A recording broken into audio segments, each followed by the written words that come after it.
momento de pandemia, nosotros recordar viejo tiempo. Sí, sí, eso es. Gracias a ti por aceptar nuestra invitación, mi hermano. Siempre, siempre, mi hermano. Eh, Vámonos al bambo de una vez, mi hermano. Taraya, de dónde vienes y cómo iniciaste en el basquetbol? Bueno, todo el que me conoce sabe que yo soy nacido y criado en Villajuana. Jugué todas las categorías infantiles de niño, jugué mini básquet, mini benjamín, infantil, intermedio. O sea, prácticamente jugué toda la categoría hasta presuperior en el Mauricio Báez. O sea, yo soy un producto de Villajuana, pero a la edad de 13 años me mudé a Santo Domingo Norte, a Buenavista Segunda, y hice vida deportiva en Buenavista Segunda hasta el día de hoy. Ok, ok. Ok, excelente, hermano. Entonces tu primer club fue Mauricio Báez. También cabe destacar que a pesar de que mi primer club fue Mauricio Báez, también jugué en categorías menores por el club Víctor Burgo, con los entrenadores Tony y con Robert. ¿Quién te recibió en Mauricio y quién te recibió Bueno, en Mauricio estamos hablando que yo tenía una edad de 7, 8 años. ¿Quién te recibió? Jugué mini cuchi, jugué ahí con Vladimir, se llamaba el manager. También estaba Morenita, que me entrenaba. El hermano de Morenita, no me acuerdo el nombre ahora de él, pero siempre está de asistente ahí con Melvin y la máquina en los torneos. No me acuerdo bien el nombre de él. Pero sí, todos los entrenadores, también me entrenó Moñoño, fue uno de los que me entrenó desde niño. Esos son los creadores míos, como quien dice, Moñoño, Vladimir, Morenita y el hermano de Morenita. Okay. Alberto, ¿de dónde nace el apodo La Atalaya? ¿Quién fue el autor? La Atalaya es un apodo que viene de la tribu de los Malalaya. Bueno, todo el que me conoce desde pequeño sabe que mi familia es cristiana y son testigos de Jehová. Creo que se llama así, ¿verdad? Sí, la revista La Atalaya. Que dan en la calle y cosas.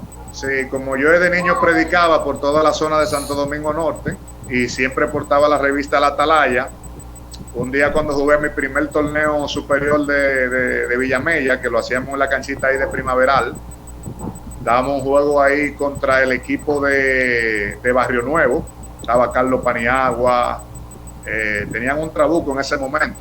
Nosotros le ganamos ese partido y cuando yo, que llevaba un juego excelente, teniendo 17 años, el que estaba en el micrófono era el Búfalo. Y el Búfalo quiere saber el nombre de ese jugador. Y dice, pero ¿quién es este jugador? ¿Quién es ese? Entonces se le acerca uno que se llamaba Omar Chilena, muy conocido en la dos Buenavista. Sí. Y el Búfalo le pregunta a Omar Chilena, ¿quién es ese jugador? Y Omar Chilena le dice, dile, La Atalaya. Pero Omar lo hizo fue relajando. Y entonces fue una anécdota bien bonita porque cuando estoy durante el juego, el Búfalo, que era uno de los mejores narradores que había, y después de Julito el de Celia, él dice, bueno, de la tribu de los Malalaya nace un guerrero, el último de su generación, La Atalaya. Y eso fue una sensación en ese torneo, que eso fue una locura, El nombre de Atalaya en un momento era una locura. Donde quiera que yo iba, Atalaya, digo yo, Dios mío, se ha pegado el nombre. Y así fue que surgió el nombre de La Atalaya. Sí. Ok. José Alberto,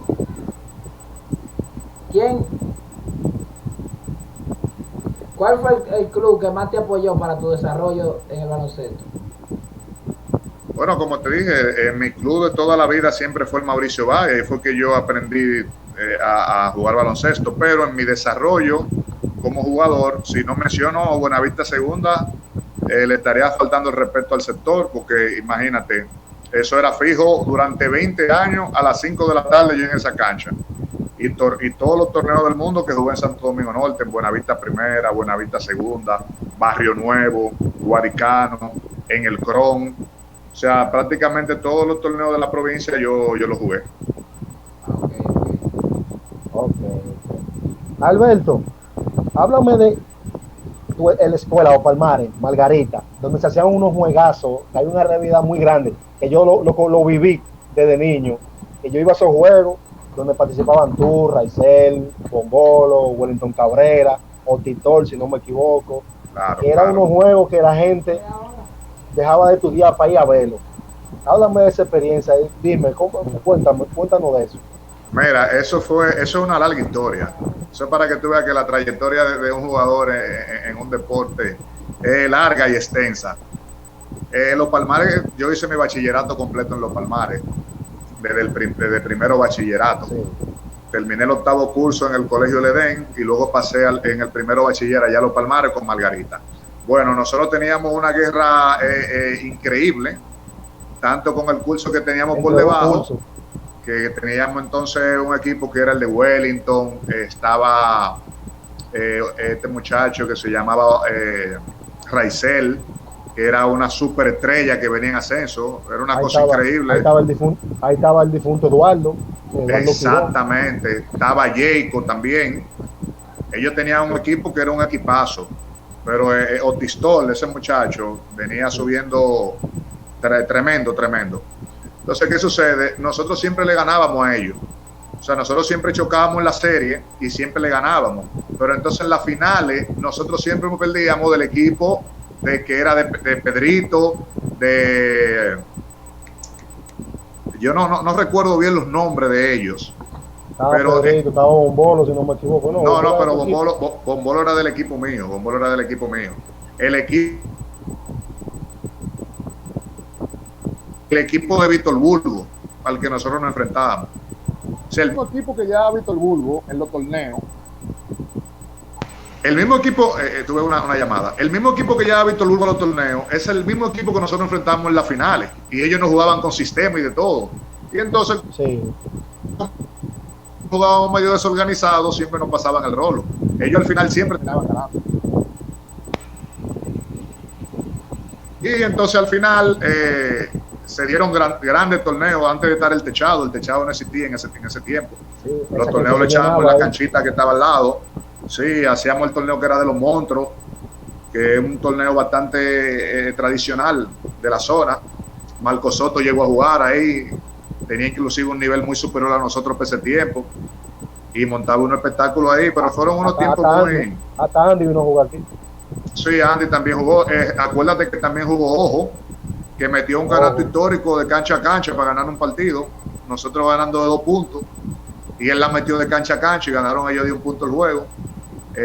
Realmente se hicieron juegos increíbles, históricos ahí en esa cancha. Fue una época grandiosa que vivía ahí en Los Palmares. Atalaya, ¿qué hacía Atalaya en su adolescencia cuando no estaba en cancha, cuando no jugaba basquetbol? ¿Qué tú te dedicabas para el básquet?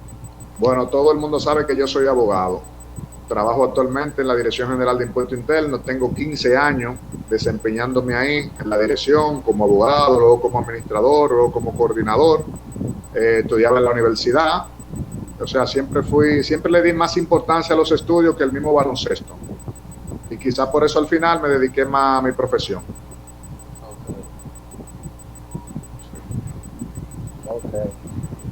El torneo superior Santo Domingo Norte, donde tú fuiste una clave en muchas ocasiones para tu barrera bonita segunda. Háblame de eso. Bueno, imagínate, el torneo de Sabana, de allá, de Santo Domingo Norte, de Techado, se pudiera decir que es una extensión del torneo que nosotros hacíamos superior de Villamella. Lo que pasa es que al construirse el techado, entonces ya cogió más nivel el torneo y entraron los clubes. Bueno, de hecho ya Víctor Burgo y los Caribes jugaban en el CRON. Llegaron a jugar los 2 últimos años, que eso fueron en el año 2003 y 2004. En el año 2003 nosotros perdimos ese año lo ganó Buenavista Primera, ese torneo ya. Víctor Burgo participó y los Caribes también, que de los Caribes jugaba La Raja, jugaba Pedrito, jugaba Marco Soto, tenían un equipazo. De Víctor Burgo también era el equipo completo que jugaba. Y luego en el 2004 entonces ya sí nosotros nos coronamos como campeones, y cuando el torneo ya se iba a reproducir nuevamente en el 2005, entonces ahí pasa al techado. Ya entonces el torneo ahí de Santo Domingo Norte, de la provincia, ya coge otro nivel. Y ahí nosotros en ese primer año, fue un año también bien espectacular. Buenavista Primera no pudo participar en ese torneo, lo recuerdo, las finales fue contra Barrio Nuevo. Nosotros a Barrio Nuevo le ganamos los 2 primeros juegos. Ya nosotros teníamos el sancocho preparado. Era una cosa ya que teníamos Nicolás, teníamos la fiesta montada. Como dicen en la calle, teníamos la pámpara prendida. Y entonces ellos nos empataron la serie. Ellos tenían ahí a Tilico que venía subiendo, ya Tilico estaba dando muestra del gran jugador que fue. Tenían a Vincent, tenían 2 refuerzos bastante buenos. Y entonces al final nos empataron la serie 2-2. Nosotros teníamos una preocupación ya, porque ya el sancocho lo tenían ellos puesto. Ya ellos tenían la Nicolás puesta. O sea, ya nosotros estábamos, como quien dice, fritos. Y entonces yo recuerdo que ese primer juego yo lo inauguré con una bomba. O sea, yo metí una bomba de la esquina y yo dije, bueno, si a mí me cayó esta primera bomba, nadie nos va a quitar este juego. Y al final fue así. Empezó con una bomba y el juego empate lo terminé con una falta y vale a Vincent. El juego empate. Ahí metí el tiro libre y nosotros sellamos ahí el campeonato. Ese fue el primer campeonato que nosotros tuvimos en el techado y hasta el sol de hoy ha sido el único que hemos ganado. Atalaya, ¿qué tanto tú trabajabas tu cuerpo para mantenerte jugando a ese nivel? Bueno, mira, yo realmente siempre trabajaba mucho, pero tenía un problema que yo siempre jugué con sobrepeso. O sea, yo tenía demasiado peso. Entonces, ¿qué sucede? A raíz de que jugaba con demasiado peso, se me presentaban muchas lesiones físicas, porque realmente el sistema cardiovascular no soportaba todo el peso que le incidía. Aún así, yo nunca tuve problema con mi peso para los juegos, siempre tuve muy buena resistencia. Inclusive jugaba torneos aledaños, paralelos. Podía jugar varios torneos a pesar de mi sobrepeso.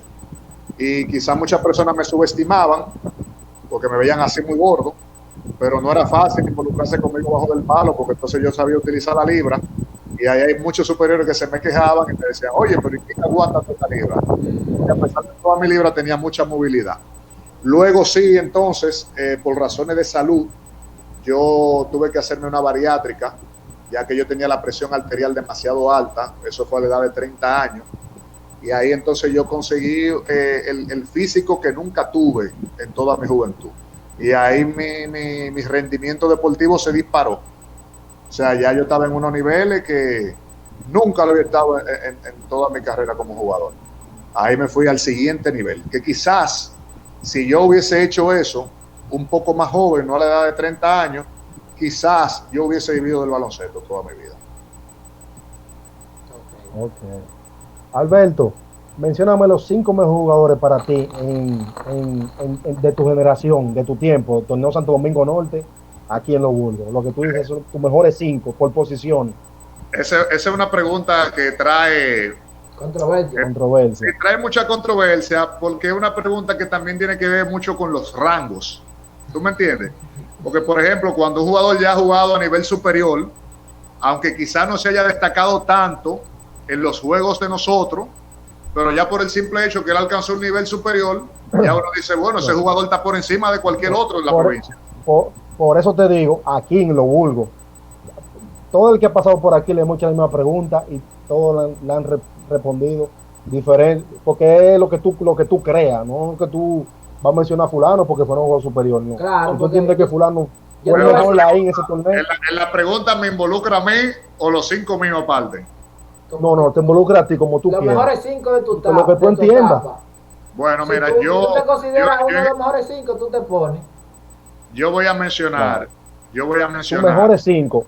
Los mejores 5, aunque no me mencione a mí, pero yo voy a mencionar los 5 míos. Los mejores 5 de ese torneo nativo. Sí, claro que sí. Mira, no se puede quedar Tilico, el rey Tilico, dueño y amo de la posición 1 aquí nativo en Santo Domingo Norte. No se puede quedar el Lover Roberto Gil en la posición número 4. No se me puede quedar Yorky Santana. No se me puede quedar Yorky Santana. Y el otro, Marco Soto. ¿Cuánto te mencioné ahí? Te falta el 2. Te falta el 2. Te falta 1. Te mencioné a Tilico. Sí. Te mencioné al Lover. Sí. De 1. Te mencioné a Yorky. De 4. Sí. Te mencioné a Marco Soto. De 5. Sí, Ajá. falta De uno. 3. Falta 1. Entonces uno, ahí tú me metes a mí en esa colada.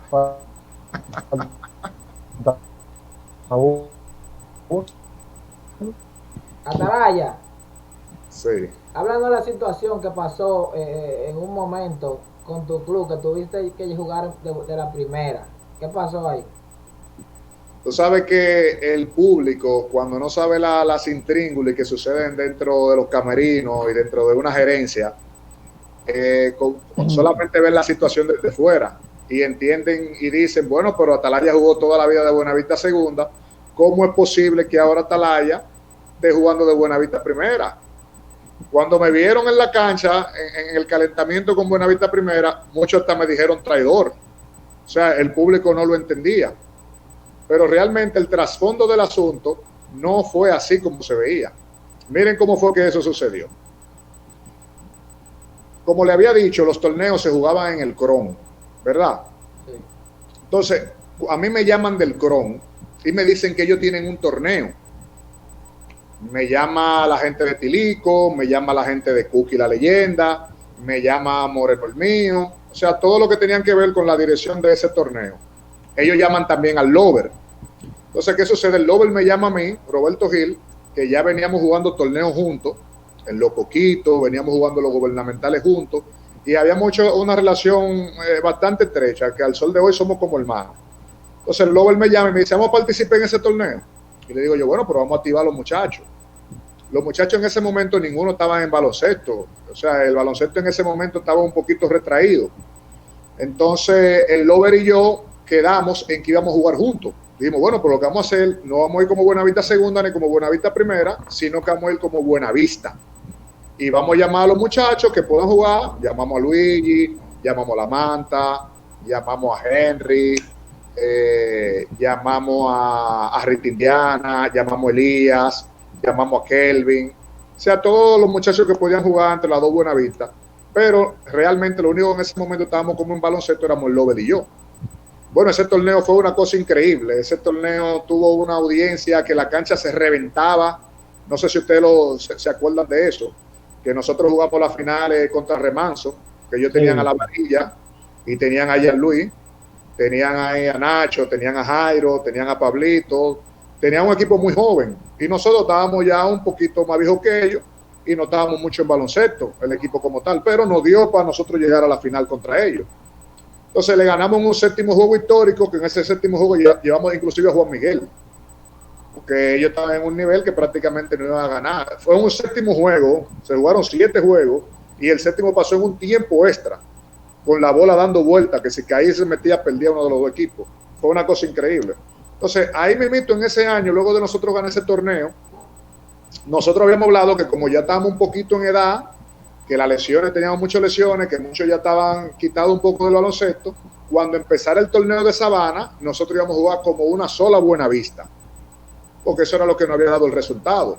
Y el Nobel y yo nos comprometimos a eso, cerramos el pacto y todo eso. Bueno, cuando hacen el llamado ya para el torneo del techado, me llama Tony, me llama toda la gerencia y le digo, mira, nosotros vamos a ir como una sola Buenavista, porque eso fue lo que quedamos, vamos a ir juntos. Se había hablado con Yendi ya, Yendi inclusive fue uno de los más propiciadores de eso. Me dijo, Alberto, vámonos juntos, vámonos como la dos Buenavista.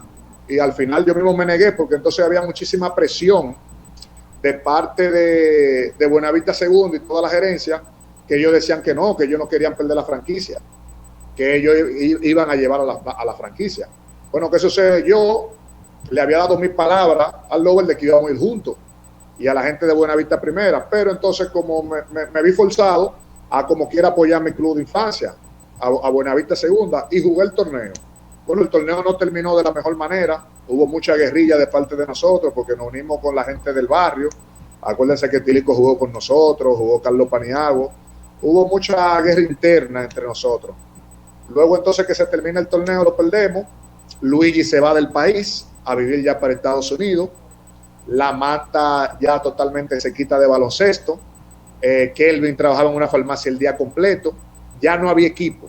O sea, ya en Buenavista Segunda no había jugadores y nosotros éramos muy orgullosos de llevar una franquicia con jugadores de fuera totalmente. Entonces yo le dije a Kelvin y a La Manta, nada más quedamos nosotros 3. Luigi ya no vive aquí. Tú, Manta, estás en sobrepeso, no puedes jugar ahora mismo. Kelvin, tú sabes que tú lo que vives metido en una farmacia tampoco puedes jugar. vamos a unirnos a Buenavista y vamos a irnos como club así. Ellos volvieron otra vez y dijeron que no. Y dije, bueno, ya entonces yo no voy a seguir en lo mismo, yo voy a jugar como Buenavista Primera porque yo entiendo que yo no puedo ir a un torneo con un equipo a participar por participar. Si yo voy a llevar una franquicia y la voy a apoyar porque yo entiendo que es una franquicia que puede tener condiciones para ganar el anillo o que puede competir seriamente. En ese momento ellos tomaron su decisión de que iban a llevar la franquicia y yo como ya había doblado el pulso el año pasado, entonces entendí que ya había cumplido con ellos y decidí entonces cumplir con la gente de Buenavista Primera. Pero aún así, estando en Buenavista Primera, jugando de Buenavista Primera, seguí apoyando a Buenavista Segunda. Y hasta el sol de hoy veo a las dos Buenavista como si fuera una sola. Buenavista. Son hermanos míos igualitos. Ok. Kelvin, hubo unos ciertos rumores por ahí de que tú tuviste que tomar la responsabilidad económica de Buenavista Segunda un tiempo aquí para el torneo. ¿Eso es cierto o simplemente fueron rumores? Sí, no, sí, claro. Yo tuve que coger la responsabilidad económica del club, pero no le puedo quitar crédito tampoco a los demás jugadores, como Luigi, La Manta, Eduardo. Siempre fueron muy fajadores, ellos siempre ponían su granito, ellos siempre buscaban dinero, ellos siempre buscaban patrocinio. Yo lo cargaba un poquito más, porque quizás tenía la condición económica, la pasión y eso, pero no puedo decir que yo solamente fui el que lo cargué a ellos económicamente. ¿Y qué pasó? Ellos también hacían sus aportes. En ese momento, ¿qué pasó con la gerencia de ese? ¿Por qué tú tuviste que tomar esa responsabilidad? Tomaste la decisión de cargar, de ayudar a la gerencia económicamente. Precisamente de ahí es que viene que yo haya jugado también de Buenavista Primera, porque que en Buenavista Segunda en ese momento no había las condiciones, era yo tirarme todo encima, no había el apoyo necesario, o sea, no había una gerencia. O sea, todo el que ha jugado un torneo, que ha organizado un torneo, que ha participado en una gerencia, que ha sido gerente y jugador, sabe que eso es una presión extrema. O sea, la gerencia hace todo su trabajo y los jugadores tienen que ir enfocados. Entonces, yo me encargaba de toda la parte gerencial, yo tenía que buscar los refuerzos, yo tenía que convencer a los refuerzos. ¿No tenían gerente en ese tiempo? No, el gerente era yo, el gerente era yo. O sea, lo hacía todo yo. Yo coordinaba la práctica, yo buscaba los refuerzos. O sea, cuando tú no estabas, ¿quién lo hacía? Bueno, cuando yo no estaba, entonces lo hacía Eduardo o lo hacía el mismo Luigi. Ok, los mismos jugadores se hacían a cargo de eso. Sí, nosotros mismos nos hacíamos cargo y quizás por eso nosotros también no tuvimos tantos buenos resultados, porque es que los jugadores casi nunca íbamos enfocados en el juego. O sea, teníamos muchos problemas fuera de la cancha y más con la búsqueda de dinero, la parte gerencial. A veces hasta con el mismo manager había problemas, porque tú sabes, cuando los jugadores se costean todo y son la misma gerencia, entienden que pueden tomar decisiones dentro del juego y hay mucho conflicto de interés ahí. O sea, eso es algo que solo el que lo ha vivido lo comprende. Atalaya, otra pregunta. ¿Cómo tú manejaste la situación de tu rodilla que te sacó un momento de baloncesto? Bueno, ¿qué te puedo decir? Mira, yo al sol de hoy me siento totalmente impotente por la situación que aconteció con mi rodilla, porque cuando yo estaba en mi máximo nivel, yo recibí invitaciones del Club El Millón para jugar en el superior, practiqué con el mismo Villa Duarte, estaba en contacto con la gente de San Carlos, la gente de Mauricio, todos saben que mis primos hermanos son Geraldo Suero y Juan Miguel Suero, me llamaron, me dijeron que yo tenía que jugar con ellos. Finalmente yo iba a jugar con El Millón porque entendía que tenía más oportunidad de jugar ahí. Empecé a practicar con ellos, fogueaba con ellos. Ya cuando prácticamente yo iba a subir a jugar superior con el equipo del Millón, entonces viene el problema mío de las rodillas. El problema mío de las rodillas es un problema viejo que se venía arrastrando de décadas, porque como yo jugaba con mucho sobrepeso, eso fue comiéndome los cartílagos de las rodillas. Todo el mundo sabe que los cartílagos son los amortiguadores de las rodillas. Entonces, yo no respeté la edad, porque cuando yo me puse en forma, entonces yo creía que era un muchachito. Imagínate, un hombre con 100 y pico de libras menos, y el aro cerca, empecé a saltar, o sea, empecé a tener un juego de un adolescente, no respeté la edad y la rodilla se me fue maltratando más y más y más. Llegué a jugar el torneo en Talvia ya muy lesionado. Al final me hice una resonancia magnética y ya tenía una condromalacia bastante afectada. O sea, una condromalacia es cuando ya casi no te queda cartílago y hay un roce del hueso directamente con el músculo. Entonces ya eso puede ocasionar una condición hasta de invalidez y definitivamente me tuve que retirar del baloncesto. No pude seguir jugando, pero jugué bastante torneo lesionado. Okay. Alberto, momento más emocionante de tu carrera de baloncestista, ¿cuál fue? El momento más emocionante de mi carrera fue el juego 6 en el Cron, en las finales Remanso y Buenavista. Eso fue algo para la historia. ¿Qué pasó ahí? Bueno, nosotros entramos el último cuarto. Si ellos ganaban ese juego eran los campeones. Entramos el último cuarto. Oigan, que esto es un dato histórico. Perdiendo de 20. De 20. Ustedes saben que uno utilizaba mucho el trash talk. O sea, uno hablaba muchísima basura antes de los juegos. Y yo hablaba muchísimo con el público. Siempre me caracterizaba por eso. Le voceaba mucho al público. O sea, siempre fui un jugador muy extrovertido. Y yo al público decía, este juego nadie nos lo quita, ese juego va a ser increíble, nosotros vamos a ser campeones a como de lugar. Y cuando termina el tercer cuarto, que yo veo el marcador, estamos abajo de 20 puntos. Y yo me siento en una esquina enojado. Luigi en ese momento era el manager del equipo, porque Luigi había sufrido una lesión de tobillo y se tuvo que perder las finales. Y él se me acerca a mí y me dice, mira eso, el líder del equipo, mira cómo él se pone ya, con una actitud derrotista. Y yo hasta lo miro mal, porque yo estoy enojado conmigo mismo y estoy enojado con el equipo, porque yo entendía que ellos no estaban entregando el máximo. Y yo debía entender que en ese momento la mayoría de los muchachos estaban muy fuera de forma. Y el otro equipo venía de ser campeón en un torneo ahí mismito. O sea, el otro equipo estaba en su prime. Entonces, ¿qué sucede? Una muchacha del público que yo siempre iba discutiendo con ella, que es la mamá de Pulilla. No sé si ustedes la conocen, a la mamá de Pulilla, que siempre iba a todos los juegos.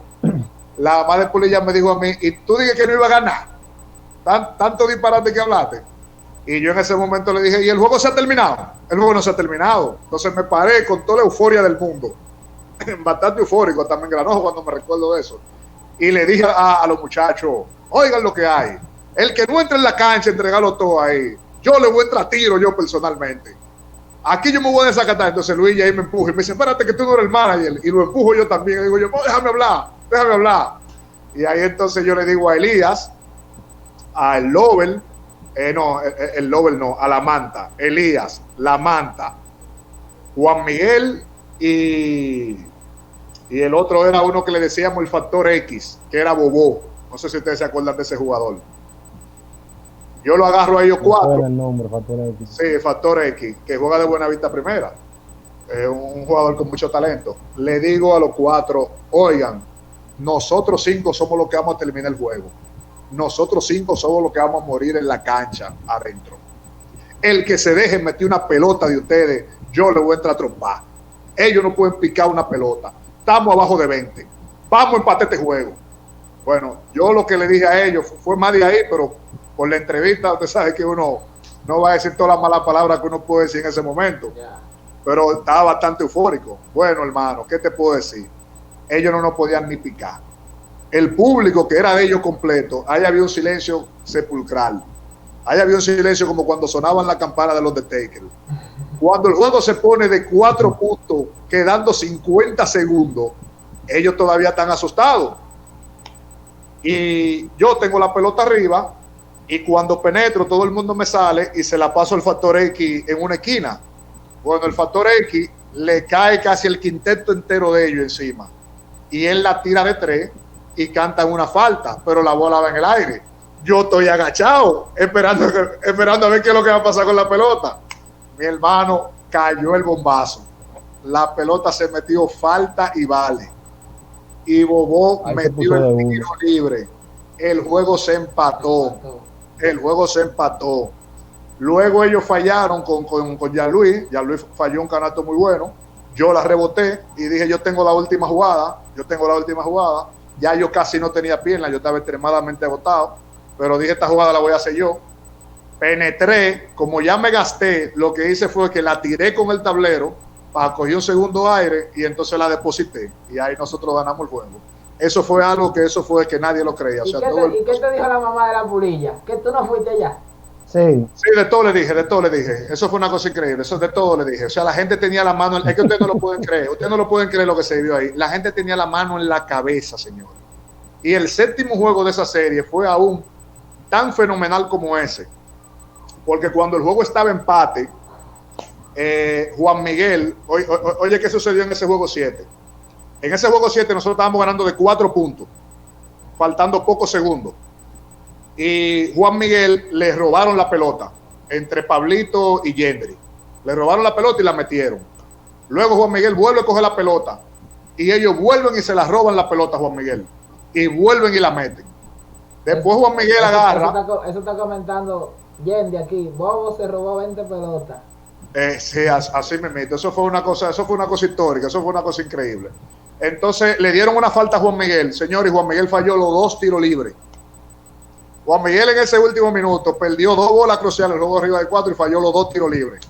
Cuando él falla los 2 tiros libres, le dan la pelota adelante a la varilla. Solo, señores, faltando 5 segundos. Y yo voy a todo lo que da atrás de la varilla corriendo y veo el reloj que está bajando. Y yo, Dios mío, vamos a perder. Señores, como un rayo de luz me pasó Elías por el lado, a 2100 y pico. Y le pasó por el frente a Varilla. Y la Varilla perdió un poco el equilibrio, pero le alcanzó para tirar la bola. Cuando la bola le tira en el aro, ustedes saben que en la regla FIBA se vale sacar la pelota por arriba. Sí. No hay goaltending. No hay goaltending. Entonces ya cuando la pelota iba a entrar, yo salté y la saqué por arriba. Eso fue una cosa, oye, yo me engranojo cuando pienso eso. La saqué por arriba y ahí ellos discutieron y le dijeron que la jugada era válida, que se podía sacar la pelota normal y entonces no ganaron. O sea, ahí entonces empezó el tiempo extra. En el tiempo extra yo le dije a Juan Miguel que la pelota era yo que me iba a hacer cargo. Yo no le di la pelota a nadie en ese momento y en ese tiempo extra toda la jugada la hice yo. Yo metí 8 puntos consecutivos en el tiempo extra y ahí nosotros sellamos el campeonato. Ese fue el momento que yo entiendo que fue más grande para mí en un torneo.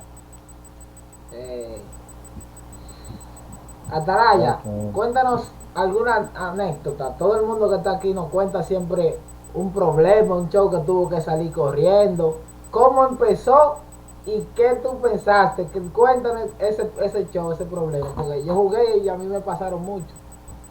Cuéntame. Bueno, mira, el problema que yo más recuerdo, que tenía el corazón en la boca, se dio precisamente en la primera final, en el primer torneo que yo jugué con 17 años ahí en la cancha de Primaveral, que nosotros jugamos la final contra el equipo de El Cron, que ahí ellos tenían a todos sus jugadores, tenían a Cookie, tenían a Moreno el mío, tenían a Guta, tenían a Víctor Men, o sea, tenían tenían su equipo sólido de toda la vida, tenían un equipazo, el equipo del Cron. Bueno, en ese torneo nosotros nunca perdimos un juego, nosotros llegamos a la final invicto. O sea, nosotros éramos el equipo sensación porque teníamos Cari y la Violeta que estaban en pleno apogeo. Tenían un nivel muy por encima del torneo realmente en esa época. Entonces, para esas finales, para la selección juvenil, se nos llevan a Ocali y Violeta.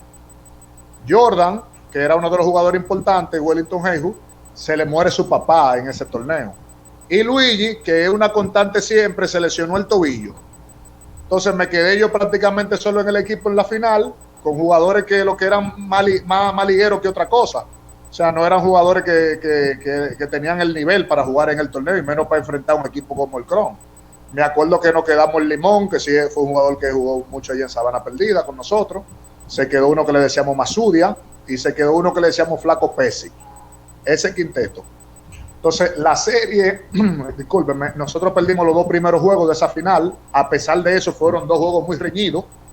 Se pensaba que no iban a pasar la mocha, pero nosotros dimos guerra. Y entonces ahí ya entra Luigi, entra el mismo Jordan, entra Ocari y Violeta, y ya nosotros nuevamente conformamos el equipo y logramos empatar la serie a 2. Se empata la serie 2-2.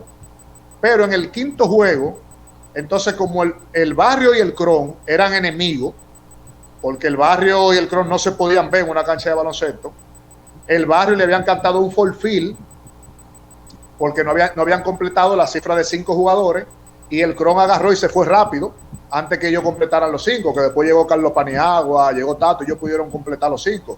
Y no llegaron a la final porque precisamente no se jugó ese partido y le cantaron un forfeit y fueron eliminados. Barrio Nuevo tenía esa rencilla contra la gente del Cron. Y como nosotros ya estábamos ganando los juegos, ellos no habían hecho lío. Pero en ese partido ya, en el último para decidirse el campeonato, cuando quedaba un minuto de juego, el Cron estaba arriba de 2 puntos y Cookie la Leyenda metió una falta y vale.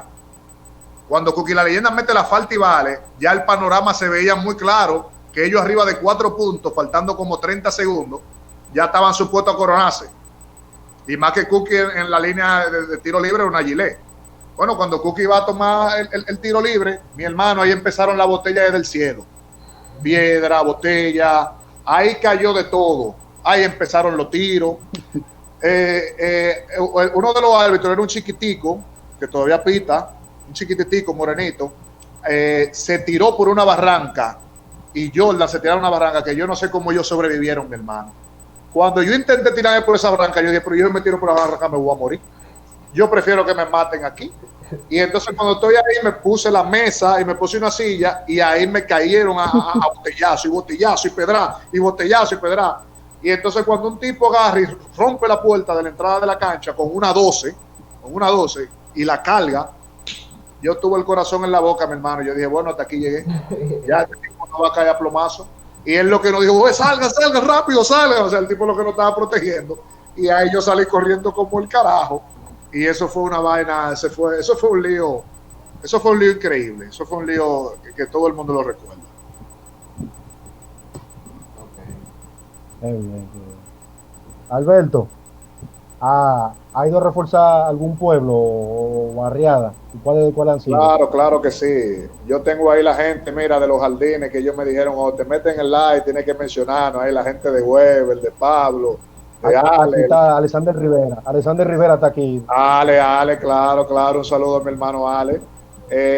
Yo reforcé en los Sardines, reforcé en el Claret, reforcé en el Hoyo, reforcé en el Dinamita, reforcé en Monteplata. O sea, prácticamente en el distrito yo jugué casi todos los torneos. En los presuperior jugaba de Mauricio, pero era mi club de siempre. Jugué del Millón también. En ese presuperior también jugué de los mismos Jardines. Inclusive fui parte del equipo que ganó en el 2008 ese campeonato histórico. Y en todo tengo muchísimas anécdotas en todos los torneos que jugué. Muchísimo. Te puedo decir que los Jardines, al igual que el Millón, son mi casa igualito como fue Mauricio Báez, como fue Buenavista Segunda, como ha sido Buenavista Primera, como ha sido Víctor Burgos. Es una casa para mí igualito. Y al mismo Claret, inclusive hasta en Los Prados llegué a jugar. Hablando sobre reforzar, ¿cuándo fue la primera vez que tú cobraste un peso en el baloncesto? La primera vez que yo cobré un peso me lo pagaron en los Jardines. Me lo pagó Andri. ¿Cuánto te dio? Me dio 1,500 pesos. ¿Y qué te hiciste en el 2008? Me dio 1,500 pesos. Y yo vi esos 1,500 pesos grandísimos. Pero realmente yo jugaba con mucha pasión los torneos. Y cada vez que yo me llamaban de algún tipo de torneo a jugar, ellos me preguntaban que cuánto ellos querían, yo le cobraba. Y yo siempre decía, no. Al final terminaba yo ayudándolo a ellos monetariamente. Yo le decía, no, yo juego esto por pasión. Yo voy y refuerzo, no hay ningún tipo de problema. Pero nunca jugué por dinero. O sea, nunca lo exigí. Sí, ellos me lo decían, a veces me hacían algún tipo de regalo. Yo les decía que no, les decía, no, deja eso para los otros muchachos que lo necesitan. Porque realmente yo juego más por pasión.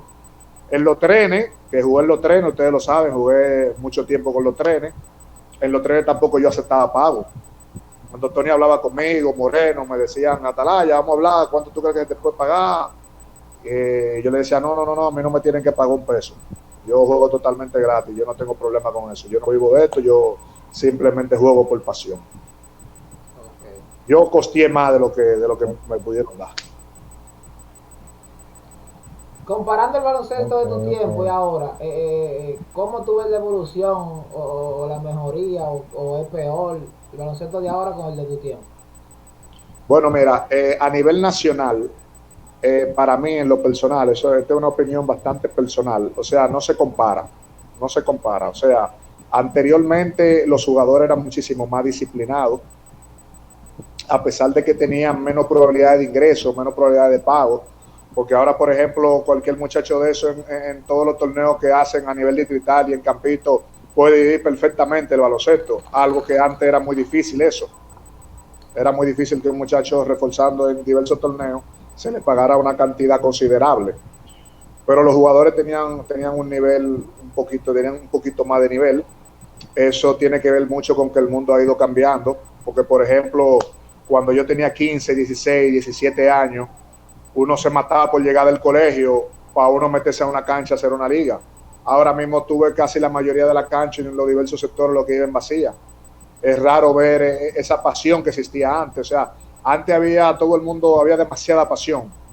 Y como había tanta gente dedicada y tantos jugadores buenos, era difícil hacer un equipo. Y todo el mundo sabe lo que era hacer un superior antes aquí. O sea, hacer un superior antes era una cosa para jugadores que estuvieran por encima de las condiciones. Porque cada sector tiene su camada de jugadores que le da una preferencia.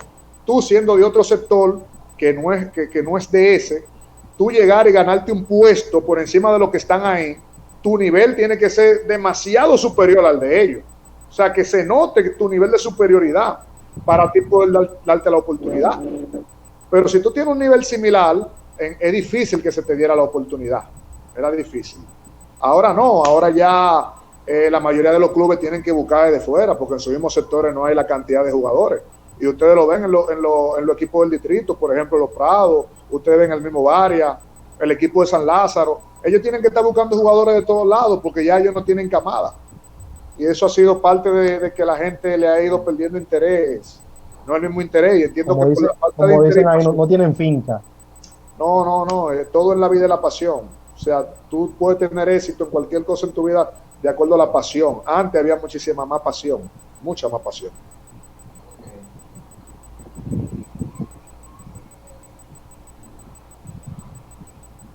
Ángel, te pisaste.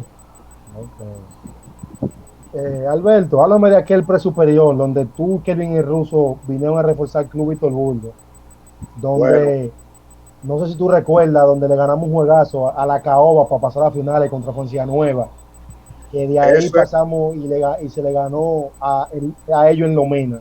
¿Qué tú recuerdas de esos dos momentos? Tú me preguntaste ahorita del momento más glorioso que yo tuve, y a veces uno ha jugado tanto y ha jugado en tantos torneos y uno ha pasado tantos momentos que a veces uno no recuerda las cosas.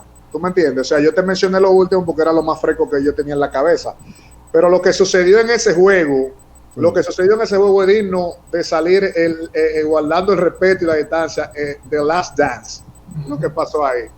Porque nosotros, así como Jordan le dijo, óyeme, Chanel, así como Jordan le dijo a Steve Kerr en las finales del 97, le dijo, ¿tú estás preparado? Cuando yo te pase la pelota, tú metes el canasto. Y Steve Kerr le dijo así, sí, yo estoy preparado. Bueno, nosotros hicimos algo parecido en ese juego. En ese juego nosotros estábamos abajo de 2 puntos, estábamos abajo. Y quedaban en el reloj aproximadamente 8 segundos. ¿Fue de la Caoba? Sí, eso fue en la cancha de los Minas, fue eso. Quedaba 8 segundos en el reloj, ellos estaban arriba de 2 puntos, estaban arriba, y ellos tenían 2 tiros libres. Contra Francia Nueva. No, la Francia Nueva fue la finales. Esto fue para pasar a la final este juego. Que era Oreja, acuérdate, Oreja era el playmaker de ellos. Y un grandote que tenían que era muy bueno, que jugaba superior también. Ellos habían llegado invictos. Eso fue el que tú dices, fue a Carlos Morales. No, Carlos Morales jugó en la Francia con el Grego. Tenía a Carlos Morales, al Grego. Esa fue la final. A Arinson. Exactamente. No, Carlos Morales jugó de Francia Nueva. Voy ahí. Oye, Chanel, te voy a refrescar la memoria porque tú fuiste uno de los jugadores que más asesinó en ese momento. Yo creo que ese fue el mejor torneo que tú has dado en tu carrera. En ese juego quedaban 8 segundos, guardia, del reloj, y ellos estaban arriba de 2 puntos, y ellos tenían 2 tiros libres. Yo le dije a Tony, que Tony era el manager, cabe destacar cabe destacar que el que ganara el torneo, ese precio superior, le daban la franquicia de los trenes. De los trenes. O sea, a raíz de ese torneo, que muchos jugadores no lo saben, que disfrutaron y se beneficiaron de la franquicia de los trenes hasta el sol de hoy, que fue por la actuación de nosotros ganarle ese precio superior que se consiguió esa franquicia de los trenes. Y oye, ¿de qué forma se consiguió? Quedaban 8 segundos en el reloj. Yo le digo a Tony, mira, él tiene 2 tiros libres. Él va a fallar uno de los 2 tiros libres. Él no va a meter los 2 tiros libres.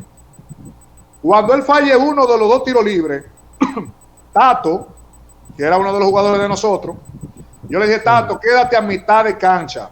Quédate en la mitad de la cancha. Que yo, escúchame, Chanel, el juego estaba de 1 punto, era. De 1 punto. Yo le dije, Tato, quédate a mitad de la cancha, que cuando él falle uno de los 2 tiros libres, ya sea que yo tenga que sacar la pelota o que yo la rebote, yo te la voy a pasar y encárgate de meter la pelota, le dije yo a Tato. Bueno, ¿qué sucede? El tipo metió el primer tiro libre. Juan, ya yo aprieto porque sé que ellos tienen un grandote. Ese grandote le puedo decir que me mató durante la noche entera. Ese grandote me hizo la vida imposible. Yo nunca había cogido tanta lucha en mi vida con un jugador como yo cogí en ese juego con ese jugador. Cuando falla en el tiro libre, el grande va a rebotar, pero entonces yo le meto la fuerza. Y yo al final, después de pelear con él, consigo coger el rebote. Y entonces se la paso a Tato, ya quedando pocos segundos. Señores, Tato dio 2 pasos de la línea amarilla. 2 pasos dio y la tiró. Y señores, cayó el bombazo. Fue una locura. Yo me acuerdo de ese juego. Ganamos de 1 punto ese juego. De 1 punto ganamos. Hicimos una fiesta. Entonces, en las finales, nosotros nos enfrentamos al equipo de la Francia, que prácticamente todo el equipo tenía condición, era jugador superior. Nosotros habíamos perdido, Chanel, el primer juego de ellos, de 20, que nos dieron una paliza de 30 en los Bulgos. Ellos nos humillaron. Sí, que hasta la luz se fue. Claro, ellos nos hicieron una humillación grandísima. Entonces, ¿qué sucede? Cuando nosotros llegamos a la cancha de ellos, la cancha de los Minas no cabía un mandado. Ellos ya tenían el sancocho hecho, tenían Nicolai, tenían de todo. Alberto, escúchame, te interrumpa. Sí. Ni Marquito había llegado de nosotros. Marquito nada más jugó ese juego. Marquito no jugó el torneo. Marquito nada más jugó ese juego.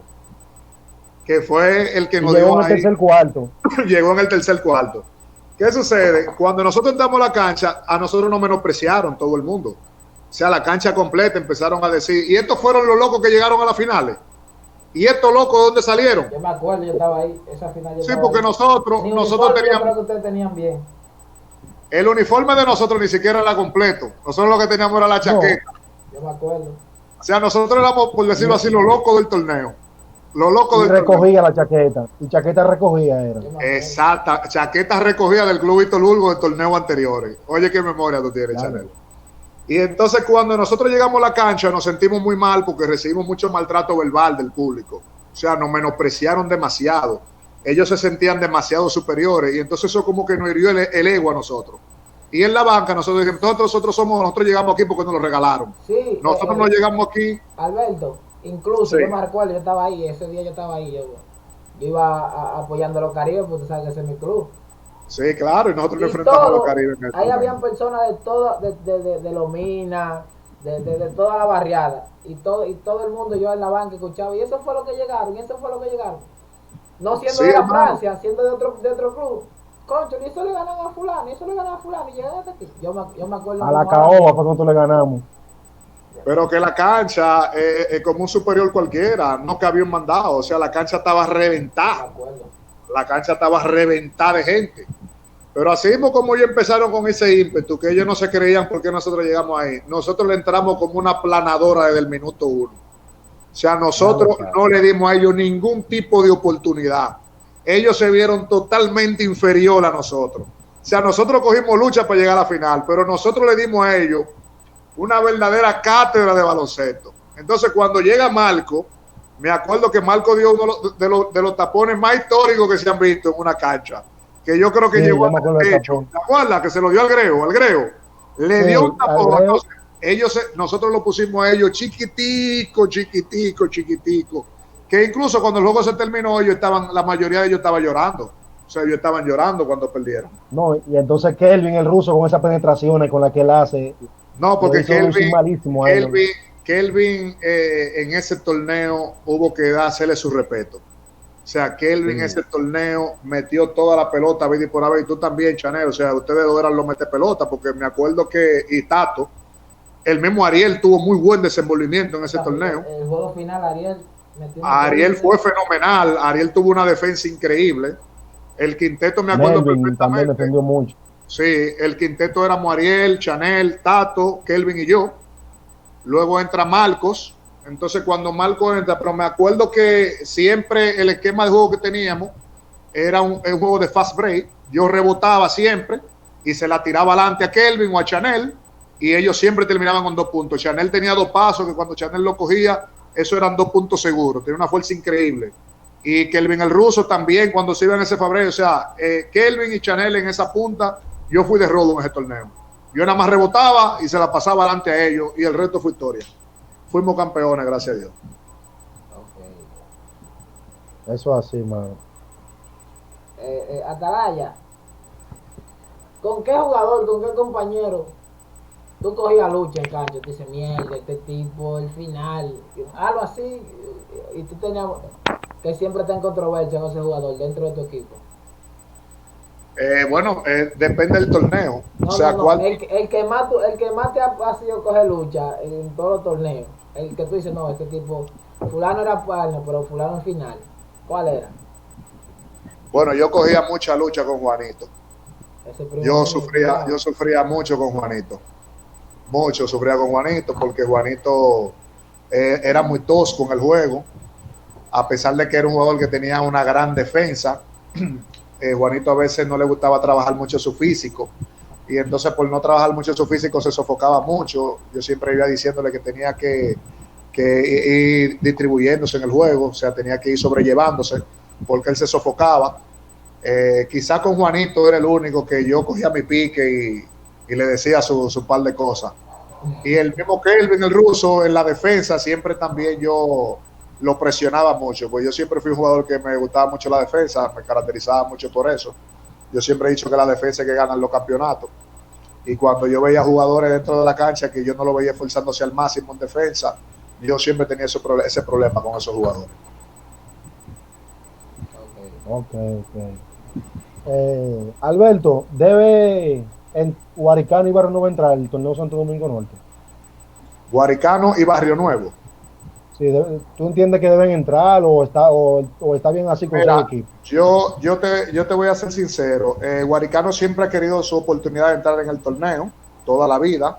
Yo guardo muy buenas amistades con muchos de los jugadores. Siempre he dicho que allá en la parte de Villamella, los que han sido más consistentes de acuerdo a jugar y a la pasión por el juego han sido precisamente ellos. Porque, por ejemplo, tú vas a Buenavista segunda, vas a Buenavista primera, es difícil que ya tú veas ligas consistentes como antes. Pero Guaricano a las 6 de la mañana tiene una liga. Esa gente tiene como 20 ligas durante el día. O sea, a las 6 de la mañana yo he recibido videos de ellos haciendo liga. Siempre han tenido mucha pasión y yo siempre les decía que ellos debían entrar porque era un sector que como tenía tanta pasión por el juego, consideraba justo su entrada. En cuanto a Barrio Nuevo, imagínate, Barrio Nuevo te puedo decir que los mejores talentos actuales pertenecen a Barrio Nuevo en Villamella. Por citarte 3 jugadores, está La Pulilla, está Javier y está este muchacho que es el playmaker, hermanito de Gogó, Andy. Gogó, Andy. O sea, se puede decir que actualmente si entra a Barrio Nuevo, yo personalmente puedo decir que ellos son el equipo a vencer.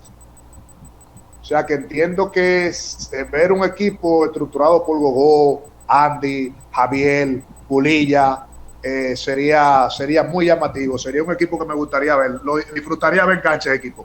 Sin lugar a la duda tienen un nivel muy alto, muy alto. Tienen el mejor nivel nativo ahora mismo. Creo que de la provincia completa lo tienen ellos, con esos jugadores. Ok. Guarda, ¿qué tú dices? Pasamos a la pregunta del público. ¿Qué tú dices? Yo recogí una cuanta ahí del público. Dale. Pregunta Juan Pablo. ¿Cuánto tú promediaste Cuando tú tenías 7 años en el Mauricio. Bueno, le puedo decir que yo fui campeón en Mini Benjamín de Mauricio Báez y nos llevaron al Club Isha. Nosotros ganamos el torneo invicto y yo fui siendo un niño el MVP de ese torneo. Me decían el Albert. Y me dieron mi trofeito, siendo un niñito, en el Club de Isha. En el Club de Isha. Eso fue en el año 1992. Fue eso. Porque tengo inclusive hasta el diploma de que fue el primer torneo minibásquet que se jugó en el país. Fue el primer torneo minibásquet que se jugó en el país. Yo tenía 9 años. Tenía yo. ¿Tiene alguna del público por ahí? Tírale tú, tírale otra, di. De la que tú tengas. Alexander Rivera pregunta sobre tu estancia en los Jardines del Norte y háblanos de tu experiencia con Alex Rivera. Bueno, bueno mira, la experiencia mía es demasiado placentera, como te he dicho. O sea, los Jardines del Norte al sol de hoy es mi casa. Son mi familia, yo vivo por la zona. Como te he dicho, le guardo el mismo respeto, el mismo cariño que a Buenavista Segunda, que a Buenavista Primera, que a Víctor Burgo, que todo Santo Domingo Norte. Los Jardines del Norte he echado guerra también. Tuve grandes torneos dentro, jugando con ellos, representándolos, y en sus torneos internos también. Alex siempre fue una figura clave en su equipo, aunque nosotros siempre le pasábamos el rolo. Pablo también fue un gran jugador. Weber, un jugador que siempre yo lo veía tempranito tirando en la mañana, uno de los jugadores más trabajadores que he visto en una cancha. Yo iba al gimnasio a las 6 de la mañana, lo encontraba a él trabajando en la cancha. Iba a la cancha a las 4 de la tarde, lo encontraba a él trabajando a las 4. Al igual que Pablo, que es un gran tirador, siempre jugamos juntos.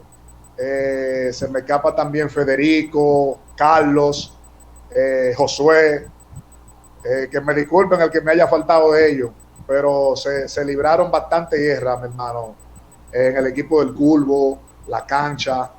Eran 3 equipos generalmente que se disputaban los campeonatos, que éramos la cancha, el Curvo y la primera etapa. Y el hoyo. Esos eran los equipos que participaban. Okay. Alberto, pregunta a Yendi Acosta, ¿cuál consideras tú que fue tu mejor torneo en el superior y por qué? Bueno, mi mejor torneo a nivel de rendimiento deportivo, ya de codearme contra jugadores de más envergadura, fue precisamente en el torneo de los trenes del 2015, cuando nosotros jugamos contra Villaduarte, allí en Villaduarte, jugamos contra Invivienda, jugamos contra la gente de los Alcarrizos. Prácticamente yo toda la noche hacía doble. Tuve un gran enfrentamiento con Araujo.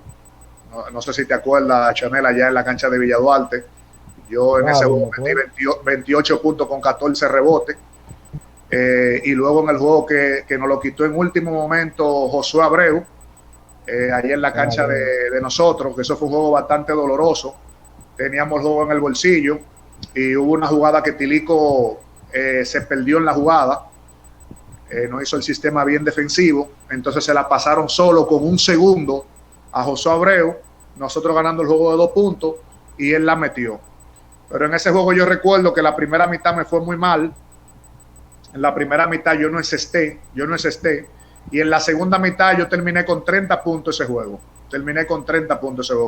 Que esos 30 puntos fueron tan grandes que el público se mantuvo de pie todo el tiempo. Yo creo que ese fue uno de los juegos a ese nivel, enfrentando jugadores del superior, o sea, jugadores que todos jugaban en el superior. Fue un juego de tanto nivel que el público se mantuvo todo el tiempo de pie. Y cuando yo fui a saludarlo a ellos, Josué Abreu me dijo a mí, pero tú metiste como 50, ¿verdad? Y yo le dije, no, yo no creo que hayan sido tantos. Pero ese fue mi torneo, o sea, enfrentando a jugadores del superior, de más rendimiento deportivo, porque incluso Villaduarte me invitó a la práctica de ellos para que yo perteneciera. Me preguntaron hasta por la edad. O sea, eso fue ya cuando yo me puse en Che, que me operé y todo. Pero ese fue mi torneo de más alto rendimiento, porque yo siempre metía de a 20 puntos y siempre pasaba de los 10 rebotes. O sea, fui muy consistente en el torneo. Que al final que el torneo se terminó, me acuerdo que del equipo nosotros jugó Juan Guerrero, no sé si ustedes se recuerdan. que jugó Ñoño y jugó Paniagua.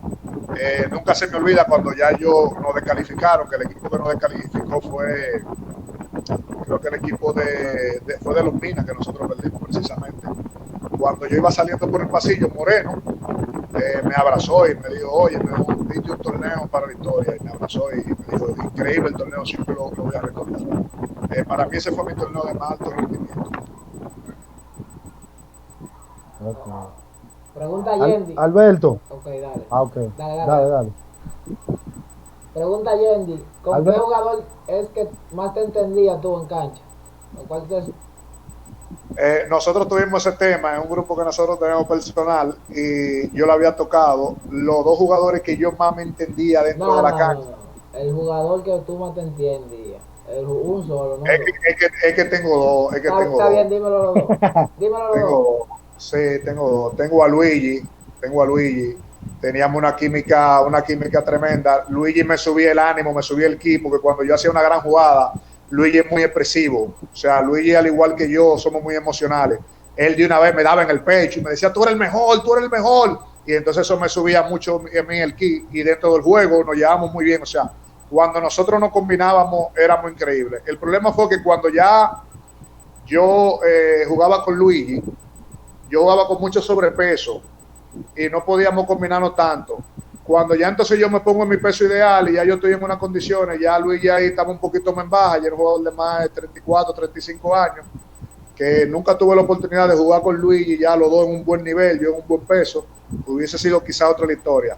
Y con Roberto Gil, hermano, la química con el Lobel, guerra libré con el Lobel, hermano. El Lobel decía, cuando tú tengas un ki de un lado y yo el ki de otro, no hay para nadie. No hubo un torneo que yo no jugara con Roberto Gil, que no fuera campeón o no llegáramos mínimo a las finales. En el gubernamental eliminamos el equipo A del Banreserva, el Lobel y yo, y te digo que fue una cosa, el Lobel, la química que tenía conmigo, que si hubiésemos jugado también tiempo anterior, un poquito más joven los dos, hubiésemos hecho muy buena historia. Atalaya, si yo te digo que me elija uno, Kelvin o Lobel. ¿Del Lobel o Luigi? O Luigi. Jugando. No, el Lobel. Me quedo con el Lobel. Sí, porque que lo que sucede con el Lobel es que el Lobel y yo tuvimos más tiempo juntos en torneos como guerreros los dos. O sea, que cargábamos el equipo él y yo directamente. Porque con el caso de Luigi, había más jugadores que yo me llevaba súper bien, con Kelvin, con Jordan, con La Manta. O sea, éramos un equipo. Pero en los casos con el Lobel, el equipo generalmente era débil y dependía demasiado de las decisiones mías del Lobel. O sea, éramos él y yo todos prácticamente. Eso era como LeBron Irving finales de 2016. Así era que jugábamos el Lobel y yo juntos. ¿Quién fue mejor, Oscar o Javierito? Para ti. Bueno, hermano, es que, ¿cómo te explico? O sea, toda esta pregunta siempre trae mucha controversia, pero cuando Oscar estaba en su prime, y llegó aquí a la provincia, Oscar estaba muy por encima de todo el mundo. O sea, Oscar estaba muy por encima a nivel de baloncesto, de nivel estaba muy por encima. Pero sabemos que Javier le llevaba un poquito más de edad a Oscar y quizá ellos no tuvieron, o sea, ellos no fueron contemporáneos, ellos no estuvieron en la misma época. O sea, no se puede decir que los dos tuviéramos sobre 25 o 28 años juntos.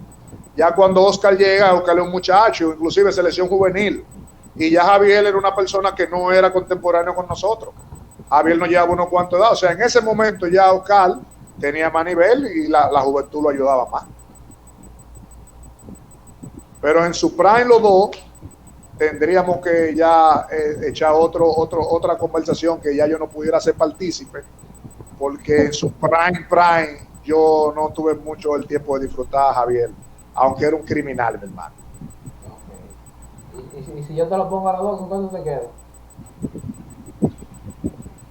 Bueno, imagínate, hermano, depende, como te digo, o sea, yo vi el prime de Oscar, lo viví el prime, y era una cosa, lo de Oscar era una cosa fuera de serie.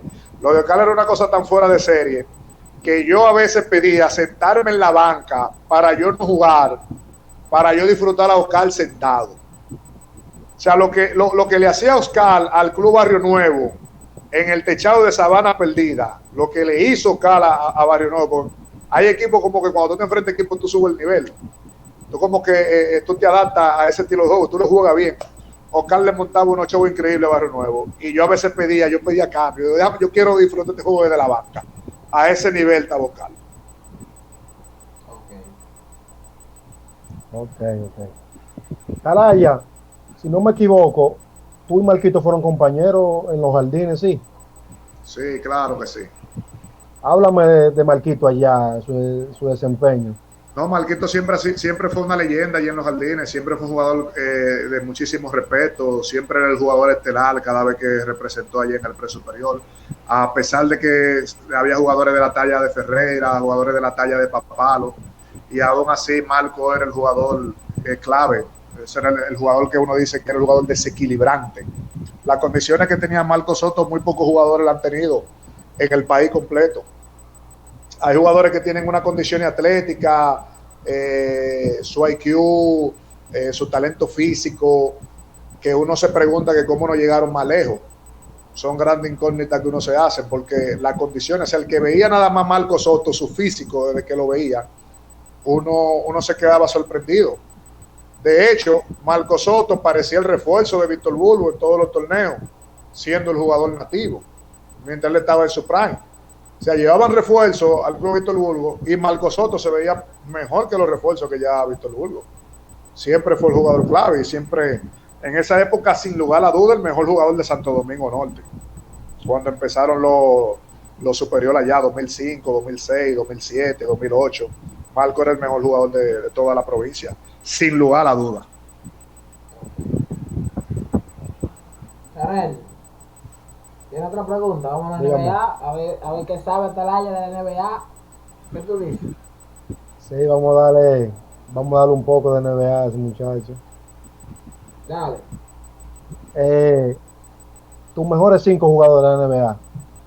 Actualmente, Sí. bueno, mis mejores 5 jugadores actualmente de la NBA son en la posición 1, Kyrie Irving. El que me conoce sabe que ese es mi jugador favorito. Irving. En la posición número 2, ¿quién te puedo decir? Bueno, no No es por posición. No es por lo voy a mencionar por posición, voy a mencionar los 5. No por posición, los mejores 5. Está bien. Kevin Durant es uno de mis jugadores favoritos. Anthony Davis es otro de mis jugadores favoritos en su estilo de juego. Ahí van 3 jugadores, ¿verdad? 2. 3. Van 3 jugadores, ¿verdad? Kawhi Leonard. Sí, 3. Antes te puedo decir que yo de Kawhi no me gustaba, porque yo era anti San Antonio. Yo nunca quise saber de San Antonio. Mi mamá era de San Antonio y sufrí mucho con ella. Yo no quería saber de San Antonio hasta que se enfrentó a LeBron. Ya cuando se enfrentaba a LeBron, ya yo era de San Antonio. Pero sí, Leonard, Durant, Anthony Davis, Kyrie Irving. ¿Y qué otro jugador de la NBA te puedo mencionar que me gusta su estilo de juego y eso?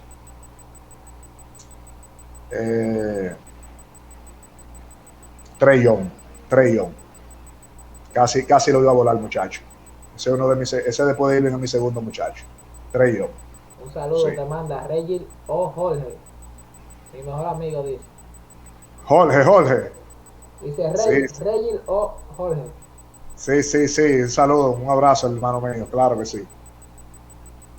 ¿Tu jugador favorito en la actualidad? Kyrie Irving. Y Ese es mi jugador Irving. favorito. Sí, claro. Dale, Janel. Alberto, ¿quién será la nueva cara de la NBA una vez que LeBron se retire? Bueno, tiene que ser obligatoriamente Kawhi Leonard. Kawhi Leonard, entiendo que si se mantiene unido ahí a Paul George, tendría que, si también mantienen en la plantilla Montrezl Harrell, que es un jugador que de la banca imprime una energía tremenda, un jugador que es bastante joven, es un jugador muy sano. Ustedes lo ven que es un jugador que choca mucho, que tiene un juego muy físico y aún así él casi no se lesiona. Los Clippers tienen que tratar de mantener a toda corte ese muchacho. Usted sabe que a veces los proyectos en la NBA por asuntos de dinero y de ofrecimiento de otros equipos y de otros mercados los jugadores tienen sus agentes y a veces se escapa a formar un equipo campeón y buscan sus intereses personales.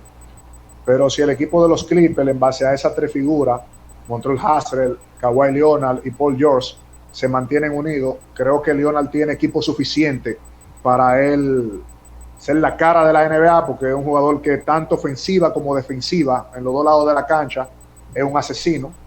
Tiene que subir un poquito más sus asistencias, tiene que subir un poquito más, o sea, tiene que tratar de crear una mejor química. Ahí tendría que dárselo un poquito a LeBron, veo un poquito más el estilo de juego de LeBron, pero entiendo que Kawhi Leonard sería la cara. No le quitaría mérito a otros jugadores como Giannis. Giannis es un jugador que si se le trae otro compañero, si se le mejora un poquito el equipo, aunque él tiene a Chris Middleton, pero Chris Middleton es un jugador que tiene un poquito de deficiencia, no es un jugador de fuerza, no es un jugador muy defensivo. O sea, Chris Middleton es una estrella de la NBA, pero él no es una superestrella. Si Giannis lo rodean con jugadores que tengan un poquito más de nivel, entonces también pudiera ser la cara, porque el tipo es una bestia, el tipo es un animal, el tipo es un monstruo. Y ya la camada nueva que viene subiendo, Luka Doncic, son jugadores aún muy jóvenes, todavía tenemos que ver su desenvolvimiento en playoff, en series, porque un jugador puede ser un mago, puede ser un criminal en serie regular, pero en playoff empieza de cero, y ya la serie, cuando te estudian tu estilo de juego, ya hay muchos jugadores que bajan su nivel, y eso pasaba mucho con DeMar DeRozan, un jugador que te sabía promediar 28 puntos en serie regular, pero entonces en la final agarraba y se caía. Llegó un momento en la serie contra Cleveland, que salió hasta favorito, que terminó cogiendo banca. De ser el mejor del equipo, tuvieron que sentarlo por un bajo rendimiento. Entonces, Luka Doncic es un jugador que todavía el talento le sobra. Tiene unas condiciones para hacer triple doble, para tener un peralto, una visión de juego, un IQ tremendo. Tiene la estatura, tiene la edad, tiene el talento atlético. Tiene todas las condiciones, pero hay que ver entonces el otro nivel ya cuando hablemos de serie de playoff, que ya es cuando se separan los niños de los hombres. Sí, porque es diferente cuando tú juegas un serie regular que playoffs. Porque playoffs tú dices, voy a jugar con Dallas mañana, pero el otro día tienes que jugar con San Antonio o con los Lakers. Pero cuando ya una serie, ya tú dices, concho, le tenemos 4 juegos que ganarle. Vamos a ver qué vamos a hacer hoy. Perdimos hoy, pero mañana vamos a jugar otra vez. Vamos a ver, vamos a parar. Claro, porque es que es lógico, durante una serie se pueden hacer ajustes. Exacto. Y están concentrados en ti. Exacto. Cuando yo ando en serie regular, yo tengo que ver su video, así como tú explicaste. Me voy a enfrentar a fulano, me voy a enfrentar a fulano. En los videos se ven muy esporádicos, pero cuando tú tienes una serie que tú ya tienes par de días para tú estudiar ese equipo, para ver cómo ese equipo acciona, para ver cómo tú puedes frizar a un jugador, que tú te puedes concentrar en ese jugador, entonces ahí, mi hermano, ahí es que el gapela. Ahí es que tú tienes que demostrar de verdad realmente cuando tú estás por encima del resto. Atalaya, ¿tú crees que LeBron llegue a ser el líder absoluto en puntos?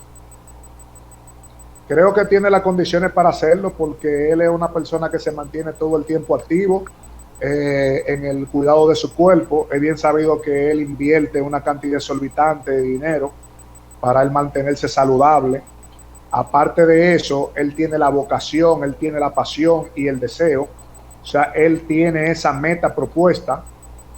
Si no son por cosas de la vida, de lesiones o algún golpe ya extraordinario que no tenga que ver con la meta que él tiene propuesta, es muy probable que él termine sí como el líder indiscutible en anotación de la NBA.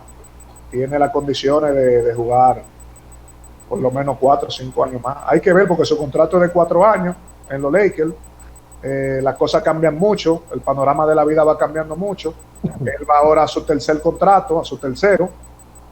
Entiendo que si él no gana el anillo en esta temporada y en la próxima temporada tampoco gana el anillo y se termina el contrato, creo que el estado anímico ahí va a incidir mucho en si él quiere firmar otro contrato por lo menos de 2 o 3 años. O sea, hay que ver las condiciones, pero en su corazón hasta ahora, si yo pudiera, si tú me pones una pistola en la cabeza, te diría que él anda atrás de eso. Sí. Okay. Phil Jackson y Popovich. ¿Y por qué? ¿A quién cogen? ¿Por qué? Greg Popovich. Cojo a Greg Popovich. ¿Por qué? No le voy a quitar ningún tipo de mérito a Phil Jackson, uno de los entrenadores más grandes de la historia del baloncesto. Pero Phil Jackson, si ustedes se ponen a ver la ofensiva del triángulo, que es la ofensiva que lo catapultó a él como un gran manager, no es un descubrimiento de él. O sea, el sistema del triángulo no fue el que lo creó.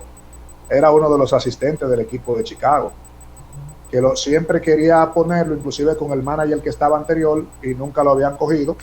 Cuando Phil Jackson, el tipo se lo pone en la pizarra, el sistema, el que ve el documental de Last Dance se puede dar cuenta que la ofensiva del triángulo era de una persona que era experto en matemáticas, o sea, sabía de matemáticas. Se puede decir que el tipo era un genio, porque era una ofensiva que era triangular, o sea, se hacía un triángulo, 3 jugadores formaban un triángulo isométrico, y no era algo que fue creado por él. Eso fue lo que le dio más resultado a él. Adquirió 6 anillos con Michael Jordan, Scottie Pippen a la cabeza, y luego consigue 3 anillos más, ya de la mano del Shaq, la fuerza más dominante, y de Kobe Bryant. En total fueron 6 más 3, no fueron 9 anillos. 9 anillos que tiene. 9 anillos. 9 anillos. Como entrenador 9. Entonces, exacto, como entrenador 9. Entonces, Greg Popovich, ¿qué te puedo decir? Greg Popovich, desde que entró, cogió la jefatura, inmediatamente fue campeón. Coge la jefatura del equipo en el 98, en el 99 lo hace campeón. Se convierte en el equipo de la década. Del 2000 al 2010, indiscutiblemente, San Antonio fue el equipo que dominó más. En un fuerte oeste, donde había equipos de 4 a 5 equipos dominantes para ser contender, siempre libró grandes batallas. Si ustedes se fijan, en el 99, él tenía un equipo totalmente diferente al del 2003. Porque, por ejemplo, en el 99, él tenía ahí a Mario Elie, tenía a Jackson, tenía a Sean Elliott, tenía a David Robinson, que ya venía un poquito, su carrera ya tenía más de 35 años. Y luego en el 2003 cambia totalmente el panorama, ya con Steve Kerr, con Steve Jackson, y ya con los novatos Parker y Ginobili. Porque mucha gente dice, no, que Duncan tenía Parker y Ginobili. Pero Parker y Ginobili en el 2003 era su primer año, eran novatos. Y los juegos los cerraban al final Steve Kerr y Steve Jackson. Eran los que cerraban. Entonces también fueron campeones. Y al final volvieron a ser campeones. O sea, ininterrumpidamente en su mismo equipo de San Antonio, nunca perdió una serie de playoffs Greg Popovich. Entonces creo que me quedo con Greg Popovich como manager. Más consistencia. Ok. Bueno, yo creo que hemos vivido un poco la historia, Chanel. Bien interesante, las anécdotas y la historia de la atalaya, la gente disfrutando y momento mutuo vivido. Tal vez tú no jugaste, pero estuviste ahí y vivió el momento, el guardia, atalaya, ¿tú crees? Claro, que él era un niño en ese tiempo, él era un niño. Inclusive tú, Chanel, eres un niño porque yo te llevaba a reforzar los torneos de Buenavista Segunda, que tú eras una bestia en ese sí, tiempo, una bestia. Con Calucho. Sí, lo que pasa es que tuviste una lesión.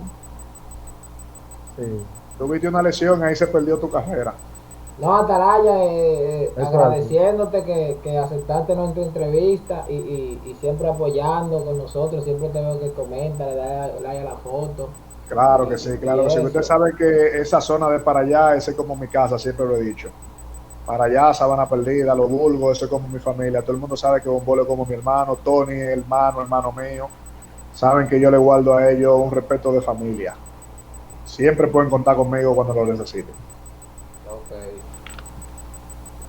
Dale un mensaje. Alberto, muchas gracias por el apoyo. Un mensaje a la fanaticada.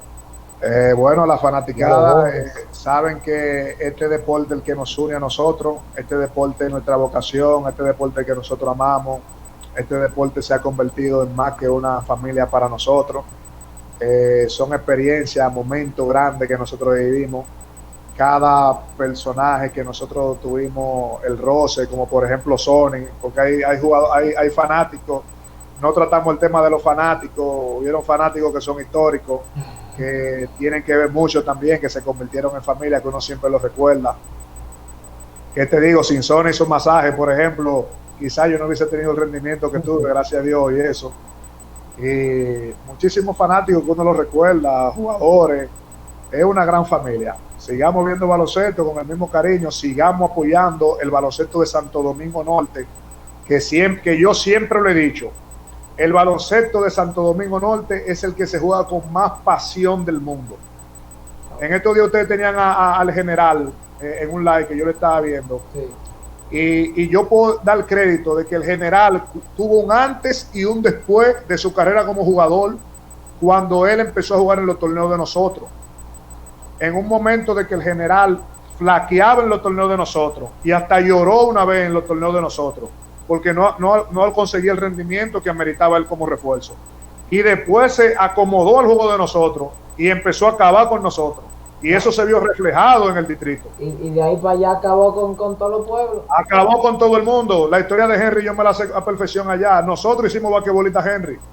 Henry se hizo un hombre con nosotros. Ese juego sucio de Henry, de que era insoportable, que codazo y que partió una gente, Henry no era así. Henry adoptó ese juego a raíz del juego físico de nosotros, porque el basquetbol de nosotros, muchos superiores venían y creían que se iban a robar el dinero y que pensaban de que no, entonces se van a enfrentar a uno loco. Cuando yo se enfrentaba a jugadores que teníamos quizás el mismo nivel que ellos, y como nosotros jugábamos con una pasión tan alta, ellos veían que había que guayar la yuca, porque nosotros jugábamos por honor, nosotros jugábamos por pasión. Claro. Y el que se metía en ese torneo de nosotros sentía la vibra, la energía que se vivía desde el público, porque te lo digo, cuando yo veía los juegos desde la grada, yo me presionaba más viendo los juegos que dentro del juego. O sea, yo dentro del juego no sentía presión. Mi presión era cuando yo veía el juego. A veces había jugadas clave que yo no podía ver, o yo me volteaba y preguntaba qué fue lo que pasó. Y ni siquiera que iba ninguno de los dos equipos. Pero era tanta la presión que uno no podía ni ver. Lo que se ha vivido en el techado de Sabana Perdida, solamente el que lo ha vivido sabe que es la pasión a su más alto nivel. No hay nada que se compare a eso.